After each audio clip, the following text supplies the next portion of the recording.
ভাই 1 মিনিট। এটা আবার কি? এইটা ক্যামেরা। খালি ভিডিও করেন, সারা রাস্তা ঘুরে না ভিডিও করেন? জি জি হ্যাঁ, জি জি ভিডিও ইয়ে করেন নাকি? হ্যাঁ, ইউটিউবের একটা চ্যানেল আছে স্যার। ভাই আমাকে 10 টাকা দিলে হবে, আপনি আমাকে 10টা টাকা দেন। আমার কাছে 20 টাকা আছে, ভাঙটি নেই।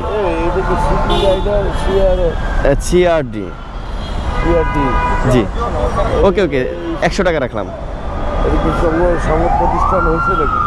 হ্যাঁ, আমি ইনকাম শুরু হয়েছে। জি জি, একটু আলাদা হয়েছে নাকি? কোনটা আলাদা? এই যে সিটি রাইডার সিটি রাইডার মানে সিআরডিতে সিটি, আর এ রাইডার, আর ডিতে ঢাকা। সিটি রাইডার, সিআরডির মিনিং। আলাদা ইয়ে হয়েছে। হ্যাঁ হ্যাঁ হ্যাঁ, মানে ঢাকা লিখলে তো অনেক বড় হয়ে যায়, এই কারণে আমি শর্টকাট করছি স্যার। লেখাটাও সুন্দর হচ্ছে। হ্যাঁ হ্যাঁ, ইয়ে তো করা এটা প্রিন্ট করে স্টিকার করে